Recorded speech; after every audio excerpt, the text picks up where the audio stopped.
नमस्कार साथियों, एक बार फिर से आपका स्वागत है हमारी YouTube चैनल में। आज हम आपके लिए जीके के अत्यंत ही महत्वपूर्ण 25 प्रश्न लेकर आए। यदि वीडियो आपको पसंद आए तो चैनल को सब्सक्राइब करिएगा, वीडियो को लाइक करिएगा। दोस्तों, हम उम्मीद करते हैं कि आप 25 के 25 प्रश्नों के सही जवाब कमेंट बॉक्स में जरूर देंगे। तो चलिए दोस्तों, हम अपना पहला प्रश्न देखते हैं।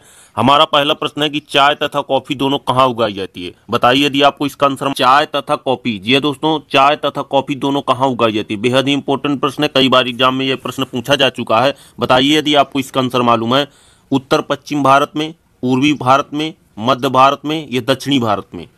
जी हाँ दोस्तों, चौथा इज द राइट आंसर। चाय तथा कॉफी दोनों दक्षिणी भारत में उगाए जाते हैं। चलिए दोस्तों, अगला प्रश्न देखते हैं। हमारा अगला और दूसरे नंबर का प्रश्न बेहद ही इंपॉर्टेंट प्रश्न है साथियों, इसको तुरंत आप कॉपी में नोट कर लीजिए और बताइए यदि आपको इसका आंसर मालूम है कि निम्नलिखित में से कौन सा राज्य। जी हाँ दोस्तों, कौन सा राज्य सर्वाधिक गेहूं का उत्पादन करता है। पंजाब, मध्य प्रदेश, महाराष्ट्र या उत्तर प्रदेश। निम्नलिखित में से जो 4 राज्य दिए गए हैं, इनमें से आपको यह बताना है कि सर्वाधिक गेहूं का उत्पादन कौन सा राज्य करता है। जी हाँ दोस्तों, चौथा is the right answer. Uttar Pradesh सर्वाधिक राज्यों में सर्वाधिक गेहूं का उत्पादन करता है। चलिए दोस्तों, अगला प्रश्न देखते हैं। हमारा अगला और तीसरे नंबर का प्रश्न बेहद ही इंपॉर्टेंट है साथियों, यदि आपको इसका आंसर मालूम है तो कमेंट करके बताइए कि महारौली अभिलेख से किस सम्राट से संबंध में जानकारी प्राप्त होती है। बेहद ही इंपॉर्टेंट है, कई बार एग्जाम में पूछा गया प्रश्न है ये कि महरौली अभिलेख से किस सम्राट के संबंध में जानकारी प्राप्त होती है। यदि आपको इसका आंसर मालूम है तो कमेंट बॉक्स में कमेंट करके बताइए। समुद्रगुप्त, स्कंदगुप्त, चंद्रगुप्त द्वितीय या चंद्रगुप्त प्रथम। जी हाँ दोस्तों, चौथा इज द राइट आंसर, तीसरा is the right answer Chandragupta द्वितीय। चंद्रगुप्त द्वितीय महरौली अभिलेख से किस सम्राट के बारे में जानकारी प्राप्त होती है। चंद्रगुप्त द्वितीय के बारे में जानकारी प्राप्त होती है। चलिए दोस्तों, अगला प्रश्न देखते हैं। हमारा अगला और चौथे नंबर का प्रश्न है हड़प्पा संस्कृति किसके समकालीन। बेहद ही इंपॉर्टेंट प्रश्न है साथियों, ये टीजीटी। जी हाँ दोस्तों, टीजीटी हिस्ट्री टीजीटी में पूछा गया प्रश्न है कि हड़प्पा संस्कृति। आप इसको तुरंत नोट कर लीजिए, बेहद इंपॉर्टेंट प्रश्न है। मैं आपके लिए सिर्फ वही प्रश्न लेकर आया हूं जो कई बार एग्जाम में पूछे गए या हो सकता है आपके अगले एग्जाम में या देखने को प्रश्न मिल जाए। हड़प्पा संस्कृति किसके समकालीन है, यह प्रश्न टीजीटी में पूछा गया प्रश्न है। बताइए यदि आपको इसका आंसर मालूम है कमेंट बॉक्स में। लौह युगीन, ताम्रयुगीन, नवपाषाण कालीन या कांस्य युगीन। जी हाँ दोस्तों, दूसरा is the right answer. Harappa संस्कृति किसके समकालीन है। ताम्रयुगीन समकालीन है। चलिए दोस्तों, अगला प्रश्न देखते हैं। हमारा अगला और 5वें नंबर का प्रश्न है कि भारत का अंतिम राजपूत शासक कौन था। बेहद ही इंपॉर्टेंट प्रश्न है साथियों, यह टीजीटी। जी हाँ दोस्तों, टीजीटी में पूछा गया प्रश्न है। यदि आपको इसका आंसर मालूम है तो कमेंट करके बताइए। टीजीटी में पूछा गया प्रश्न है, बेहद ही इंपॉर्टेंट प्रश्न है ये कि भारत का अंतिम राजपूत शासक कौन था। यदि आपको इसका आंसर मालूम है तो बताइए। जयचंद, हर्षवर्धन, पृथ्वीराज चौहान या सिद्धराज जयसिंह। जी हाँ दोस्तों, तीसरा is the right answer. Bharat का अंतिम राजपूत शासक कौन था। पृथ्वीराज चौहान था। चलिए दोस्तों, अगला प्रश्न देखते हैं। यदि आपको यह वीडियो पसंद आया हो तो चैनल को सब्सक्राइब करिएगा, वीडियो को लाइक करिएगा ताकि हर रोज आपको ऐसे ही मजेदार वीडियो मिलते रहें। चलिए दोस्तों, हमारा अगला और 6वें नंबर का प्रश्न है कि निम्नलिखित में से कौन सा शब्द क्रिकेट से संबंधित नहीं है। जी हाँ दोस्तों, बताइए यदि आपको इसका आंसर मालूम है कि निम्नलिखित में से कौन सा शब्द क्रिकेट से संबंधित नहीं है। फाइन, कॉट, मिड विकेट या लव। जी हाँ दोस्तों, चौथा is the right answer love. Love हमारा जो है क्रिकेट से संबंधित नहीं है। बाकी फाइन, कॉट और मिड विकेट ये हमारे क्रिकेट से संबंधित या क्रिकेट में उपयोग किए जाने वाले शब्द हैं। चलिए दोस्तों, अगला प्रश्न देखते हैं। हमारा अगला और 7वें नंबर का प्रश्न है कि प्लासी का युद्ध। वेरी इंपॉर्टेंट प्रश्न है, आप इसको तुरंत कॉपी में नोट कर लीजिए। हो सकता है आपके अगले एग्जाम में यह प्रश्न आपको 100% देखने को मिल जाए कि प्लासी का युद्ध बंगाल के नवाब सिराजुद्दौला और क्लाइव के बीच कब लड़ा गया था। बेहद इंपॉर्टेंट प्रश्न है, कई बार एग्जाम में दोहराया हुआ प्रश्न है ये कि प्लासी का युद्ध बंगाल के नवाब सिराजुद्दौला और क्लाइव के बीच कब लड़ा गया था। 26 जून 1954 को,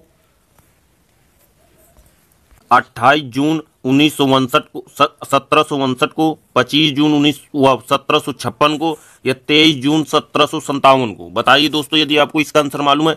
जी हाँ दोस्तों, चौथा इज द राइट आंसर 23 जून 1757 को। चलिए दोस्तों, अगला प्रश्न देखते हैं।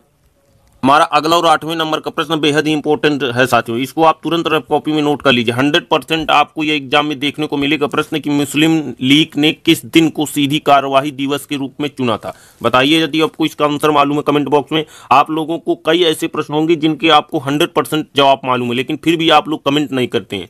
आप लोग हमारे सपोर्ट के लिए, कम से कम हमारे सपोर्ट के लिए आप लोग आंसर को कमेंट करिए। चलिए दोस्तों, बताइए यदि आपको इसका आंसर मालूम है कि मुस्लिम लीग ने किस दिन को सीधी कार्यवाही दिवस के लिए चुना। 3 दिसंबर 1949 को, 16 अगस्त 1946 को, 16 मई 1946 को या 4 दिसंबर 1946 को? जी हाँ दोस्तों, दूसरा इज द राइट आंसर। 16 अगस्त 1946 को मुस्लिम लीग ने सीधी कार्यवाही के दिवस के रूप में चुना। चलिए दोस्तों अगला प्रश्न देखते हैं। हमारा अगला 9वें नंबर का प्रश्न है कि निम्नलिखित में से कौन सा शब्द हॉकी के खेल से संबंधित नहीं है? वेरी वेरी इंपॉर्टेंट प्रश्न है, कई बार एग्जाम में पूछा गया प्रश्न है। हो सकता है ये प्रश्न आपके अगले एग्जाम में देखने को मिल सकता है कि निम्नलिखित में से कौन सा शब्द हॉकी के खेल से संबंधित नहीं है? सोडा लाइन, ब्रेकर, हैट्रिक या हॉफ वाली? बताइए यदि आपको इसका आंसर मालूम है। जी दोस्तों, पहला is the right answer, soda line. यह हॉकी के खेल से संबंधित शब्द नहीं है। चलिए दोस्तों अगला प्रश्न देखते हैं।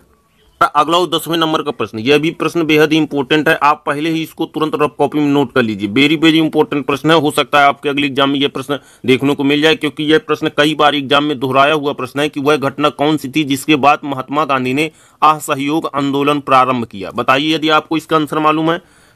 साइमन कमीशन का आगमन, रॉयल एक्ट कानून, क्रिप्स मिशन का आगमन या चौरी चौरा हत्याकांड? बताइए वह कौन सी घटना है जिसके बाद महात्मा गांधी ने असहयोग आंदोलन प्रारंभ किया था? जी हाँ दोस्तों, दूसरा is the right answer, royal act कानून। चलिए दोस्तों अगला प्रश्न देखते हैं। हमारा अगला और 11वें नंबर का प्रश्न बेहद ही इंपॉर्टेंट है दोस्तों, आप इसको भी तुरंत रफ कॉपी में नोट कर लीजिए। हो सकता है आपके अगले एग्जाम में ये आ जाए, इसलिए इंपॉर्टेंट है। अगले एग्जाम की दृष्टि से यह प्रश्न बेहद ही इंपॉर्टेंट है और कई बार एग्जाम में देखा गया है यह प्रश्न कि समन्वय अवज्ञा आंदोलन को शुरू करने का प्रमुख उद्देश्य क्या था? बताइए यदि आपको इसका आंसर मालूम है।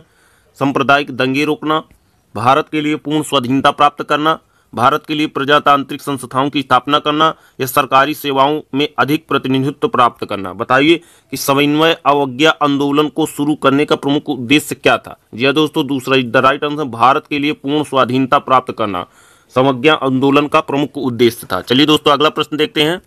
हमारा अगला और 12वें नंबर का प्रश्न है कि भारत के संविधान की अनुसूची 8 में कितनी भाषाएं सम्मिलित है? बेहद ही इंपॉर्टेंट प्रश्न है साथियों, आप इसको तुरंत नोट कर लीजिए कि और बताइए यदि आपको इसका आंसर मालूम है कि भारत के संविधान की 8वीं अनुसूची में, जी हाँ दोस्तों, 8वीं अनुसूची में कितनी भाषाएं सम्मिलित हैं? 18, 22, 16 या 12?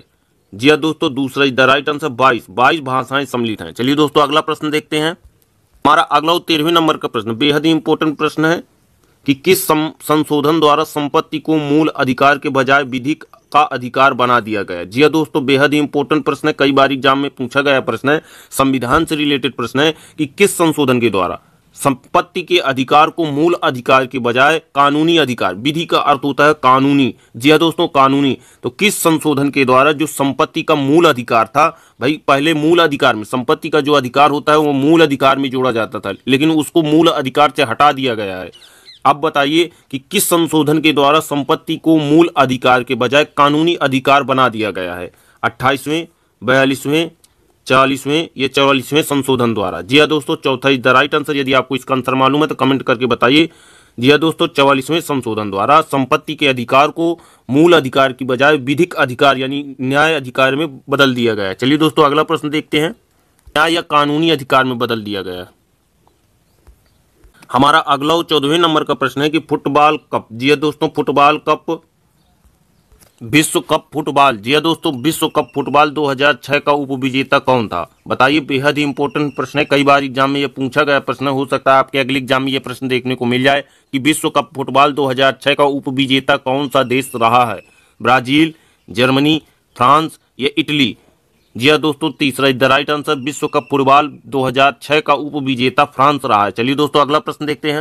हमारा अगला 15वें नंबर का प्रश्न है कि कर्क रेखा, जी हाँ दोस्तों, कर्क रेखा निम्नलिखित स्थान से या उससे निकटतम दूरी से गुजरती है? बताइए यदि आपको इसका आंसर मालूम है। बेहद ही इंपॉर्टेंट प्रश्न है साथियों, कई बार एग्जाम में दोहराया गया प्रश्न ये कि कर्क रेखा निम्नलिखित स्थान से या उससे निकटतम दूरी से गुजरती है, वह रेखा कौन सी है? सागर, शहडोल, विदिशा या रतलाम? जी हाँ दोस्तों, चौथा is the right answer, Ratlam. कर्क रेखा निकटतम दूरी से गुजरती है निम्नलिखित स्थानों में से, यानी रतलाल स्थान से निकटतम दूरी से गुजरती है। चलिए दोस्तों अगला प्रश्न देखते हैं। हमारा अगला 16वें नंबर का प्रश्न है कि भारत में, जी हाँ दोस्तों, भारत में गन्ने की सर्वोच्च उत्पादकता है? बताइए, गन्ने की सर्वोच्च उत्पादकता है महाराष्ट्र में, तमिलनाडु में, आंध्र प्रदेश में या पंजाब में? यदि आपको इसका आंसर मालूम तो कमेंट बॉक्स में कमेंट करके बताइए कि भारत में गन्ने की सर्वोच्च उत्पादकता है। जी हाँ दोस्तों, तमिलनाडु में। दूसरा is the right answer, Bharat में सबसे ज्यादा गन्ने का उत्पादन कहाँ होता है? तमिलनाडु में होता है। यदि आपको ये वीडियो पसंद आया तो आप चैनल को सब्सक्राइब जरूर करिएगा ताकि आपको हर रोज ऐसे ही मजेदार वीडियो मिल सकें। चलिए दोस्तों अगला प्रश्न देखते हैं। हमारा अगला और 17वें नंबर का प्रश्न है कि डागर बैंक से तात्पर्य है। बताइए यदि आपको इसका आंसर मालूम है कि डागर बैंक से तात्पर्य है जापान के तटीय क्षेत्र से, पश्चिमी अंटार्कटिका मध्य क्षेत्र से, या पूर्वी अंटार्कटिका मध्य क्षेत्र से, या हिंद महासागर के मध्य क्षेत्र से। बताइए यदि आपको इसका आंसर मालूम है। जी है दोस्तों, तीसरा इज द राइट आंसर, पूर्वी अंटार्कटिका मध्य क्षेत्र से डागर बैंक। चलिए दोस्तों अगला प्रश्न देखते हैं। हमारा अगला और 18वें नंबर का प्रश्न है कि सिपेयर, जी दोस्तों, सिपेयर हैंड शब्द किस खेल के लिए प्रयुक्त होता है। बेहद ही इंपॉर्टेंट प्रश्न है, कई बार एग्जाम में दोहराया गया प्रश्न है। बताइए यदि आपको इसका आंसर मालूम है कमेंट बॉक्स में कि सिपेयर हैंड शब्द किस खेल में प्रयुक्त होता है। गोल्फ में, तैराकी में, जूडो में, या सोमो कुश्ती में। जी दोस्तों, दूसरा इज द राइट आंसर, तैराकी में। तैराकी में सिपेयर हैंड शब्द का प्रयोग होता है। चलिए दोस्तों अगला प्रश्न देखते हैं। हमारा अगला 19वें नंबर का प्रश्न है कि भारतीय वन सर्वेक्षण का मुख्यालय कहाँ स्थित है। बेहद ही इंपॉर्टेंट प्रश्न है, मैं आपको बता दिया हूं कि आप इसको तुरंत रफ कॉपी में, बिना देर किए तुरंत रफ कॉपी में नोट कर लीजिए। यह 100% आपके अगले एग्जाम में देखने को मिलेगा प्रश्न कि भारतीय वन सर्वेक्षण का मुख्यालय कहाँ स्थित है। दिल्ली में, शिमला में, देहरादून में, या श्रीनगर में। बताइए यदि आपको इसका आंसर मालूम है। जी दोस्तों, तीसरा is the right answer, Dehradun में। वो भारतीय वन सर्वेक्षण का मुख्यालय कहाँ स्थित है, देहरादून में स्थित है। चलिए दोस्तों अगला प्रश्न देखते हैं। हमारा अगला और 20वें नंबर का प्रश्न है कि भूमध्य रेखा पर 1 डिग्री अक्षांश की दूरी होती है। बेहद ही इंपॉर्टेंट प्रश्न है, आप इसको तुरंत रफ कॉपी में नोट कर लीजिए। और यदि वीडियो पसंद आए तो वीडियो को लाइक जरूर कर दीजिएगा। भूमध्य रेखा पर 1 डिग्री अक्षांश की दूरी होती है। 100% आपको यदि आंसर मालूम है तो आप कमेंट करके जरूर बताइए। 122 किलोमीटर, 104 किलोमीटर, 111 किलोमीटर, या 120 किलोमीटर। भूमध्य रेखा पर 1 डिग्री अक्षांश की दूरी। जी दोस्तों, 1 डिग्री अक्षांश की दूरी बताना है। तीसरा is the right answer, 111 kilometre. भूमध्य रेखा पर 1 डिग्री अक्षांश की दूरी 111 किलोमीटर होती है। चलिए दोस्तों अगला प्रश्न देखते हैं। हमारा अगला और 21वें नंबर का प्रश्न है घना। जी दोस्तों, घना पक्षी राष्ट्रीय उद्यान नए नाम से जाना जाता है। हर एग्जाम में दोस्तों, हर एग्जाम में कहीं ना कहीं यह उद्यान से संबंधित प्रश्न पूछ लिया जाता है। हो सकता है आपके अगले एग्जाम में यह प्रश्न मिल जाए आपको देखने के लिए कि घना पक्षी राष्ट्रीय उद्यान नए नाम से जाना जाता है। किस नए नाम से जाना जाता है। बताइए, काजीरंगा उद्यान, सरिस्का उद्यान, केवलादेव राष्ट्रीय उद्यान, या बांदीपुर राष्ट्रीय उद्यान। बताइए कि घना पक्षी राष्ट्रीय उद्यान किस नए नाम से जाना जाता है। यदि आपको इसका आंसर मालूम है तो फटाक से कमेंट करके बताइए। जी दोस्तों, तीसरा is the right answer, Keoladeo राष्ट्रीय उद्यान घना पक्षी राष्ट्रीय उद्यान का नया नाम है। चलिए दोस्तों अगला प्रश्न देखते हैं। हमारा अगला और 22वें नंबर का प्रश्न है कि किस राज्य में पेरियार जल विद्युत परियोजना स्थित है। बेहद इंपॉर्टेंट प्रश्न है, तुरंत आप इसको रफ में नोट कर लीजिए। किस राज्य में, और बताइए यदि आपको इसका आंसर मालूम है कि किस राज्य में पेरियार जल विद्युत परियोजना स्थित है। तमिलनाडु में, केरल में, आंध्र प्रदेश में, या कर्नाटक में। जी हाँ दोस्तों, दूसरा is the right answer, Kerala में।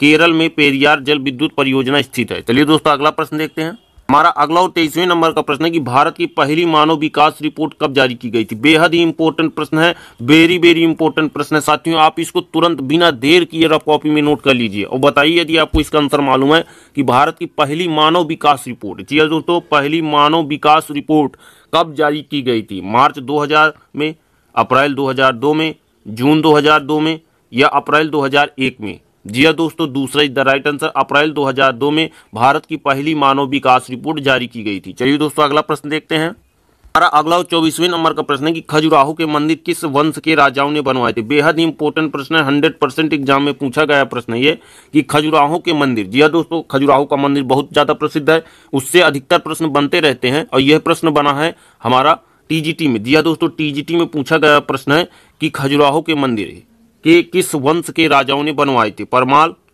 चालुक्य, चोल, या चंदेल। जी हाँ दोस्तों, चौथा is the right answer, Khajuraho के मंदिर किस वंश के राजाओं ने बनवाए थे, चंदेल वंश के राजाओं ने बनवाए थे। चलिए दोस्तों अगला प्रश्न देखते हैं। हमारा अगला और 25वें नंबर का प्रश्न है, बेहद इंपॉर्टेंट प्रश्न है कि निम्नलिखित में से किस में नाइट्रोजन पाई जाती। जी हाँ दोस्तों, बताइए यदि आपको इसका आंसर मालूम है। बेहद इंपॉर्टेंट प्रश्न है ये, यूपीटीटी। जी हाँ दोस्तों, यूपीटीटी में पूछा गया प्रश्न है। हो सकता है आपके अगले एग्जाम में ये प्रश्न देखने को मिल जाए कि निम्नलिखित में से किस में नाइट्रोजन पाई जाती है। वसा में, प्रोटीन में, कार्बोहाइड्रेट्स में, या तेल में। जी हाँ दोस्तों, दूसरा is the right answer, protein में। प्रोटीन में नाइट्रोजन पाई जाती है। दोस्तों आज का यह हमारा वीडियो यहीं पर समाप्त होता है। यदि आपको यह वीडियो पसंद आया हो तो वीडियो को लाइक जरूर करिएगा ताकि आपको हर रोज, जी हाँ दोस्तों, वीडियो को लाइक करना, चैनल को सब्सक्राइब करना ताकि एक भी वीडियो न छूटने पाए और हर रोज आपको एक नया वीडियो मिल सके।